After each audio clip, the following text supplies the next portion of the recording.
Halo sahabat Eljon, saya kembali lagi menemani Anda dalam program Indonesia Business Forum. Kita masih bersama Bapak Benny Cuaca yang merupakan Direktur Eljon Academy Divisi Productivity and Performance Mentoring. Nah, kali ini kita akan melanjutkan lagi acara mentoring ini bersama Pak Benny mengenai tema kita kali ini. Ya, halo Pak Benny. Halo Bro Bagas, sama Eljon. Terima kasih Pak Benny, kita masih terhubung. Pak Benny, sebelumnya tadi kita sudah membahas mengenai transformasi dari personalia hingga human resources hingga human capital ya Pak ya. Betul. Nah, sekarang yang ingin saya ingin Bapak sharing juga kepada kita semua sahabat Eljon di rumah juga, bagaimana sih Pak cara menghitung return on human capital? Wow. Ya. Cara menghitung langsung, berarti ini Bro Bagas sudah masuk ke kategori human capital sebagai business partner.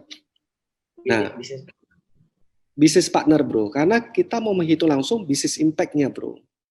Nah, ingat, ujung-ujungnya bisnis itu adalah duit Bro. Apapun jenis kita ngomong, ya sahabat Eljon, Bro Bagas ya, orang mengatakan bisnis adalah bla bla bla bla. Endingnya cuma satu kata kuncinya, bisnis itu adalah uang. Iya. Nah, nanti dengan ada uang, kita baru bisa melakukan kegiatan sosial, mensejahterakan stakeholder. Nah, kalau nggak ada uangnya mau pakai apa dong? Iya, betul, setuju sekali. Nah, jadi kata kuncinya Bro Bagas, human capital adalah business partner. Nah, kalau sudah sebagai business partner, harus bisa memberikan business impact. Nah, bisnis sendiri adalah uang. Nah, cara hitungnya gimana? Formulanya simpel sih Bro. Kalau kita mau lihat secara formula itu adalah benefit per cost. Benefit yang dihasilkan dibagikan dengan cost yang dikeluarkan. Itu formulanya Bro Bagas. Cara kita menghitung return-nya. Benefit per cost. Nah, kita contoh aja Bro Bagas. Kita contoh ya, simulasi ya. Oke, Bro Bagas sampai Eljon. Kita simpel lagi, kita simulasinya gini. Tadi kan Bro Bagas masuk nih di bagian asumsi dulu deh, di bagian front end. Sales ya Bro Bagas ya, pinjam ya simulasi Bro Bagas. Oke, sekarang Bro Bagas, gajinya Bro Bagas itu take home pay dulu ya. Saya nggak mainkan fixed cost atau variable cost nggak dulu ya. Saya ambil simpel dulu aja deh. Gajinya Bro Bagas adalah 50 juta. Oke. Berarti kan cost-nya 50 juta dong. Ya, cost-nya 50 juta. Nah, sekarang Bro Bagas, dengan Bro Bagas sebagai seorang sales, contoh, ternyata Bro Bagas bisa satu bulan bisa menghasilkan itu contoh 500 juta Bro Bagas. 1 bulan ya Pak Benny ya? 1 bulan 500 juta. Berarti kan benefit bagi perusahaan itu adalah apa? Dengan kehadirannya Bro Bagas akan menambah omsetnya perusahaan itu sebesar 500 juta. Nah, makanya kalau cara formula tadi Bro Bagas 500 juta dibagi dengan 50 juta. Benefitnya kan 500 Bro, sahabat Eljon, ya kan?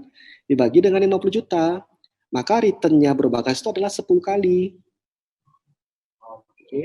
Nah, itu kan kalau sales, ya. Kalau sales itu ya. Nah, kita ambil lagi contohnya kalau misalnya bagian produksi. Bagian produksi contoh ini, gajinya Bro Bagas 50 juta. Contoh ya, ini contoh doang ya, 50 juta. Ya.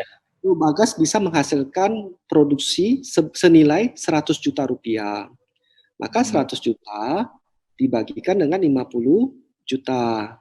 Ingat ya Bro Bagas, sahabat Eljon, benefit per cost. Ya kan, cost-nya kan gaji itu Bro Bagas, sahabat Eljon 50 juta. Nah, ya. Betul ya. Nah, kalau bagaimana dengan bagian belakang? Contohnya misalnya Bro Bagas karena adalah seorang ahlinya finance. Nah, dengan kehadiran Bro Bagas, apa saja yang Bro Bagas bisa melakukan cost efisiensi atau cost saving atau cost reduction? Contoh, dengan kehadiran Bro Bagas bisa melakukan negosiasi dengan cara apa? Ke pihak bank. Bisa nggak bank itu menurunkan suku bunganya? Nah, contoh dari suku bunga misalnya contoh Bro Bagas 12%. Dengan kehadiran Bro Bagas lakukan lobby-lobby negosiasi sehingga bisa turun dari 12 menuju ke angka mungkin 11%. Nah, efisien kan? Saving kita 1% kan? Nah, itu kan benefit bagi perusahaan Bro Bagas. Nah, yang kedua lagi, apa yang Bro Bagas lihat selama ini? Loh, kalau di tempat sebelumnya, misalnya Bro Bagas masuk, pakai kertas banyak, beratus-ratus rim pakai kertas. Nah, sekarang kalau kita nggak pakai kertas gimana? Kita paperless. Apa yang harus Bro Bagas improve? Oh, kita harus improve dari cara gimana? Teknologinya mungkin, sistemnya mungkin, ya kan ya? prosesnya kita improve sehingga nggak perlu lagi pakai kertas. Nah, kertas yang tadi beratus-ratus rim tadi itu sekarang cuma tinggal mungkin puluhan rim. Nah, ada lagi benefitnya kan? Iya, kita Muncul lagi. saving cost jadi ya Pak ya. Iya. Nah, dihitung semua benefit tadi Bro Bagas, dibagi dengan gajinya Bro Bagas. Jadi tetap bisa dihitung. Bagian apa lagi kita mau kasih contoh? Mau bagian legal, kalau mau bagian apa lagi? Bagian GA bisa, bagian procurement. Procurement contohnya pengadaan. Bisa nggak dengan kehadiran Bro Bagas tadi, bisa nggak Bro Bagas melakukan negosiasi ke vendor? Pak, jangan dong misalnya harga sewa gedung misalnya contoh, atau harga sewa transportasi atau segala macam kita sewa ke vendor ya. Yang selama ini mungkin perusahaan itu harus mengeluarkan duit contoh 1 miliar. Ternyata masuk Bro Bagas kan bisa menemukan vendor yang lebih kompetitif. Atau mungkin cara-caranya Bro Bagas bisa siasatin sehingga terdapat lagi saving cost. Nah, saving cost tadi itulah yang di total-totali semuanya itu sebagai benefit. Nah, benefit dibagikan dengan gajinya Bro Bagas. Nah, jadi kalau semua orang punya mindset ke arah sana, Bro, semua orang punya mindset terhadap bisnis tadi, itu kira-kira menurut Bro Bagas bisnisnya bertumbuh nggak sekarang tuh? Sangat bertumbuh sekali. Nah, itu punya. Oke. Jadi memang kuncinya itu tadi ya Pak ya, benefit dibagi cost. Benefit per cost itu. Dan apapun bidangnya kita bisa tetap membantu pertumbuhan perusahaan dengan saving cost tadi ya Pak Benny. Betul Bro Bagas. Tidak ada yang tidak bisa ya Pak, kalau tidak bisa tidak makan. Oke, baik Pak Benny. Lalu bagaimana Pak cara menghitung productivity dari people ke proses lalu ke teknologi? Nah, kalau kita sudah bicara tadi itu Bro Bagas secara return kan itu kan secara duit tadi ya, kita hitung duit-duitnya rupiah tadi. Nah, kalau productivity itu Bro Bagas formulanya adalah output per input. Output per input. Nah, output per input. Bagaimana Pak? Nah, yuk contoh misalnya gini. Misalnya contoh Bro Bagas itu adalah seorang kepala produksi. Contoh ya Bro Bagas ya izin ya, kepala produksi. Nah, timnya Bro Bagas itu di bagian produksi itu contoh jumlahnya 10 orang. Oke, 10 orang. Nah, terus Bro Bagas bisa menghasilkan itu misalnya 1000 pieces. 1000 pieces dalam 1 hari. Oke ya. Cara ngitung productivity-nya Bro Bagas adalah 1000 pieces dibagikan dengan 10 orang Bro Bagas. Nah, jadi dapatnya adalah 100 pieces per orang. 1000 pieces tadi, ya kan ya, dibagikan dengan 10 orang. Dapatnya satu orang itu bisa mengerjakan 100 pieces kan? Oke, sekarang saya challenge Bro Bagasnya. Nah, saya challenge, Bro, tingkatkan dong productivity-nya. Bisa nggak satu orang tuh nggak menghasilkan 10 pieces?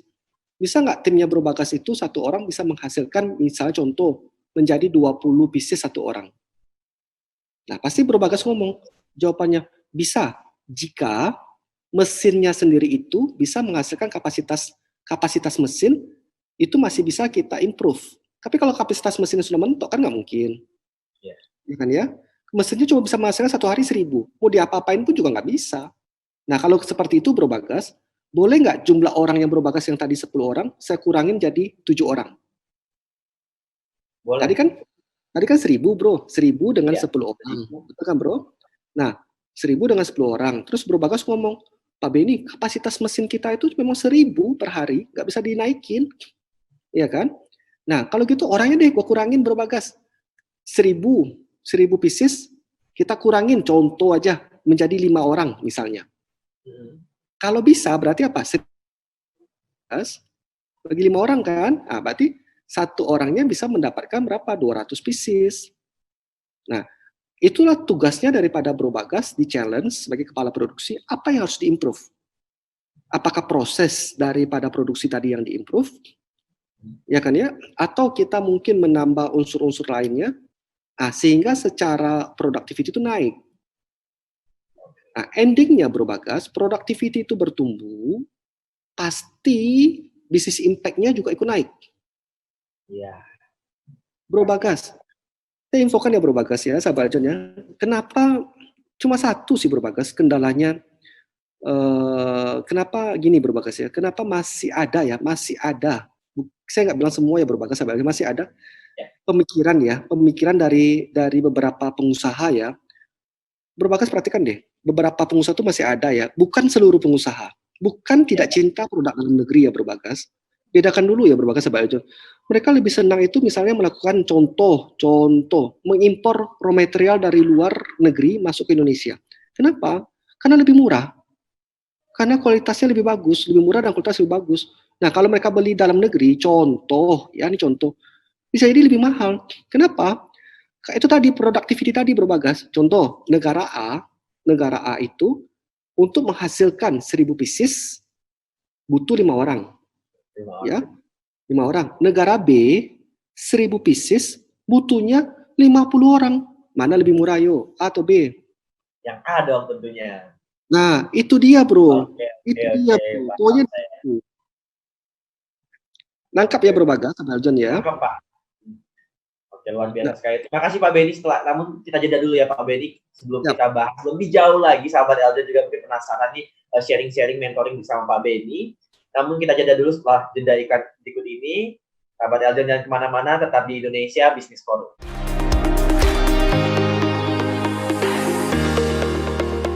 Jangan lupa untuk like, subscribe, dan juga tekan tombol lonceng untuk mendapatkan notifikasi dari Eljon.